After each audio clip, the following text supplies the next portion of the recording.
एनडिबि हिसाबै दिनै रिहेबिलिटेसननि खोथाखौनो बुंनोसै आङो। रिहेबिलिटेसना माखासेया मोनलांबाय आरो माखासेया मोनाखै।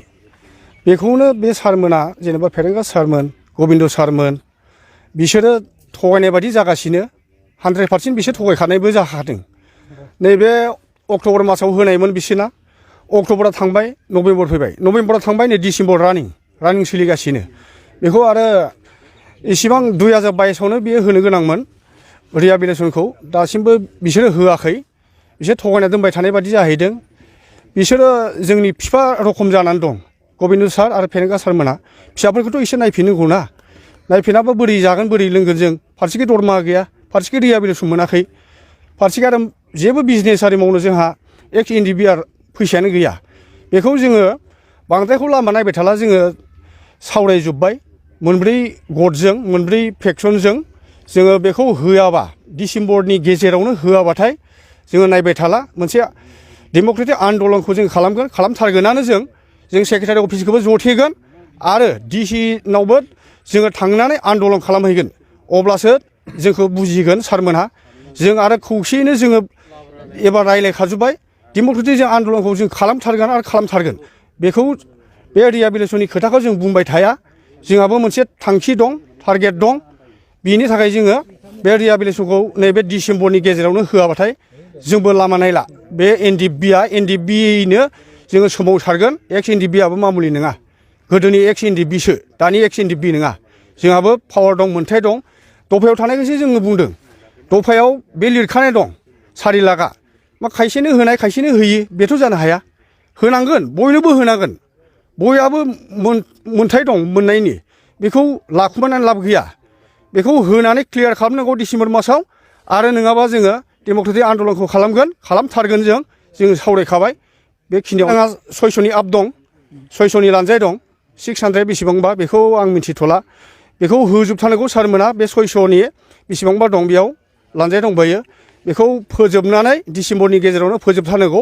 अब्लासो जोङो गोजोनै थागोन, नङाबा जों गोजोनै थानो हाया। जोंनि गोसोआ एक्स एनडिबिफोरा जिहेथु मोनाबा बिसायख'थियाव जोङो जि रायज्लायनांगौ, जि थांखि लानांगौ, जों थांखिखौ लाखाबाय। बेयाव जोङो फिथाइखौ होगोन बिसोरनो। बिनि फिथाइखौ जोङो बे माबायावनो इलेक्सन MP इलेक्सनावनो जोङो बिनि फिननायखौ होगोन। बेयावथ' मोनब्रै गटनि दं, दिनै मोनब्रै फेक्सननियानो दं।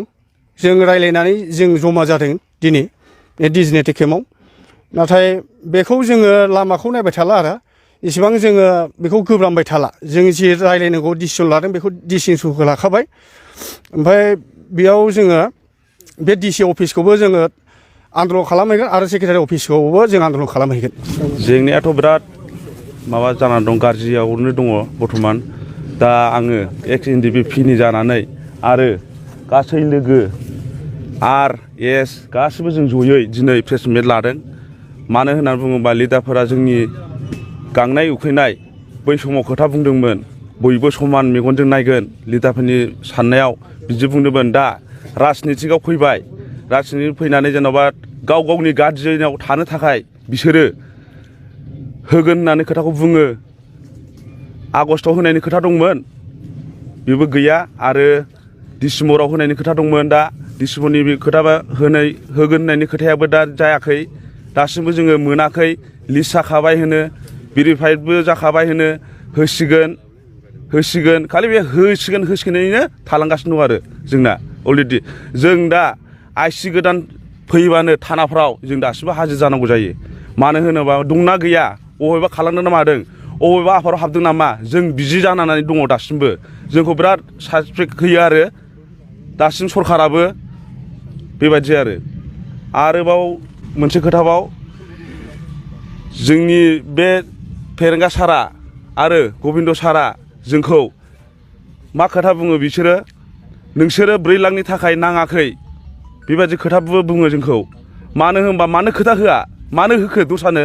जाय मानसिया जेन'बा जोंखौ होसोयोमोन बै समाव, जाय मानसिया जोंखौ नासयोमोन, बे मानसिनोसो बिसोरो रिहेबिलिटेसनखौ होदों।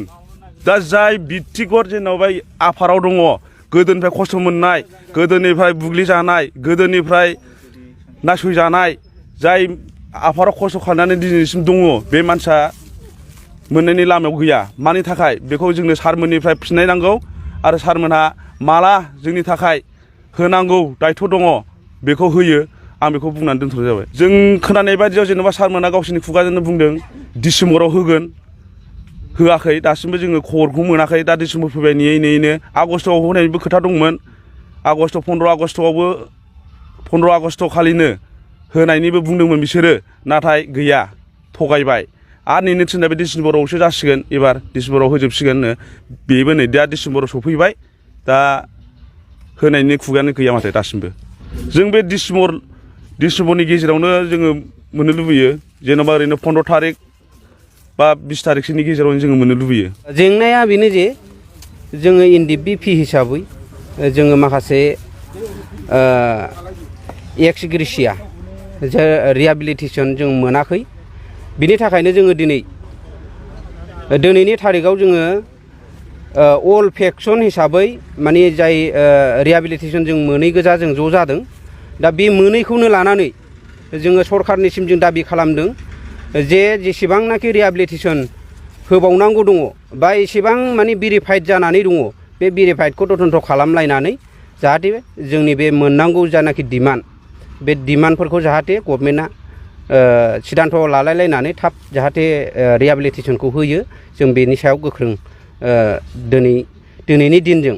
दिनैनि दिनाव जोङो बे माबाखौ जोङो गभर्नमेन्टनिसिम माने नारसिन हरनाय जादों आरो। भेरिफाइडआथ' अलरेडि जाजोब्बाय, दानिल' भेरिफाइड नङा। जोङो 2017निफ्रायनो जोंनिया भेरिफाइडआ अलरेडि जाबाय थादों, थाना जोंनाव फैबाय थादों।